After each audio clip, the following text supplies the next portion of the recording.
Hello friends. आजकल immunity के बारे में बहुत बात हो रही है और उसकी बहुत ज़रूरत महसूस करी जा रही है, क्योंकि अब जो इस वक्त पूरी दुनिया, ना कि सिर्फ हमारा देश, कोरोना वायरस से बहुत ज़्यादा अफेक्ट हो रहा है। इसकी वजह है कि एक तो ये डेडली है और दूसरा इसकी वैक्सीनेशन नहीं है, कोई प्रॉपर ट्रीटमेंट नहीं है। इसके बारे में साइंस को अभी इतना इन्फॉर्मेशन नहीं मिल पा रही है, टाइम भी लगेगा। तो इम्यूनिटी, सबसे पहले ये जानते हैं कि है क्या। इम्यूनिटी यानी रोगों से लड़ने की क्षमता। हमारी बॉडी में नेचुरल वे में बहुत सारे रोगों से लड़ने की क्षमता हमेशा होती है। और जो हम कहते हैं ना कि अभी 5 साल का बच्चा है और 5 साल तक बच्चे की इम्यूनिटी लो रहती, क्यों?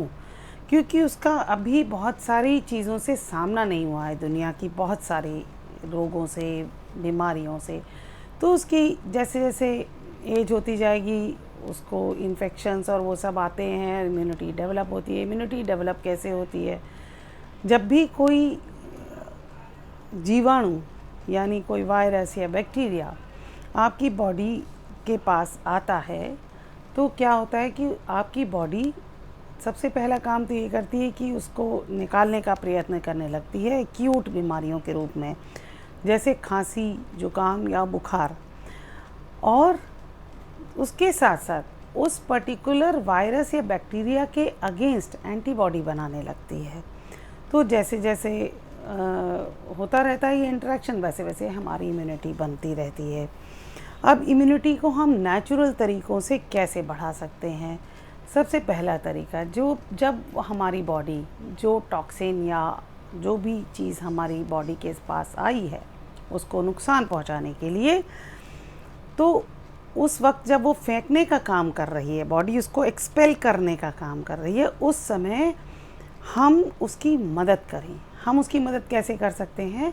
सबसे पहले अपना खान पान सही करें, रेस्ट लें पूरी तरह से, और उसको दबाने की कोशिश ना करें। दबाने के बजाय उसको सपोर्ट, बजाय कि आप बॉडी की रिएक्शन दबाएं। ये रिएक्शन ही है बुखार, खांसी, जुकाम। हाई टेम्परेचर पे वायरस से लड़ता है हमारा शरीर। तो उसके बजाय अगर हम उस समय खाना थोड़ा सा कम कर दें, तो क्या होगा कि हमारा शरीर बजाय डाइजेशन में अपनी एनर्जी लगाने के उन रोगों से, उस कीटाणुओं से लड़ेगा। हाँ, तो एक तो वो मदद कर दें। दूसरी चीज़ जो काफ़ी इम्पॉर्टेंट है, जिसमें आपने देखा होगा कि मतलब खाने पीने के अलावा आप रिलैक्सेशन एक्सरसाइजेस करिए। अगर कोई खांसी जुकाम जैसी चीज़ है तो अनुलोम विलोम बहुत फ़ायदा करेगा। डाइजेशन की प्रॉब्लम है तो वज्रासन, योगासन की मदद लीजिए, जिससे वो और चीज़ बेहतर तरीके से हो सके। तो इस तरह से हम क्या करते हैं, धीरे धीरे हमारी बॉडी एंटीबॉडी बना रही है। वो सारे फंक्शंस को करते करते अगर हम उसी वक्त, जैसे ही हमें बुखार आया और हमने जल्दी से कोई ऐसी दवाई खा ली कि वो बुखार नीचे आ गया, हमारा बॉडी का टेम्परेचर डाउन हो गया। अब टॉक्सिन्स तो अंदर हैं, लेकिन आपने बॉडी का टेम्परेचर ज़रूर डाउन कर दिया, वाइटैलिटी आपने ज़रूर बिगाड़ दी। अब क्या होगा जब आपने इस तरीके का करा?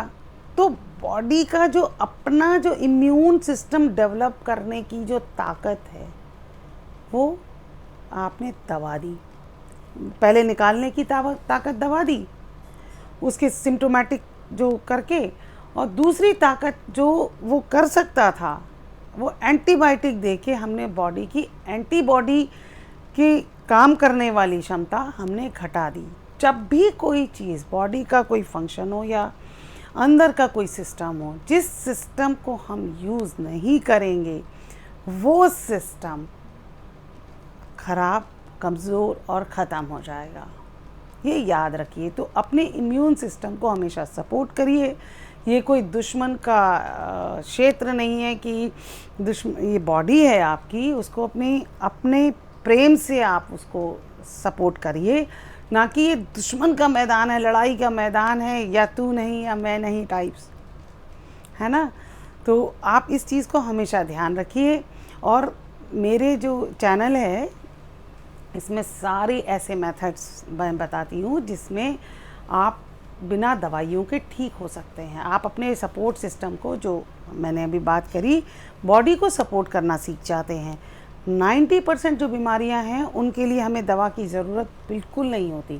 थोड़ा सा उस समय को अगर हम कर लें तो बहुत जल्दी आराम आता है। लोग बोलते हैं कि आयुर्वेदा बहुत स्लो है। नहीं, बिल्कुल स्लो नहीं है।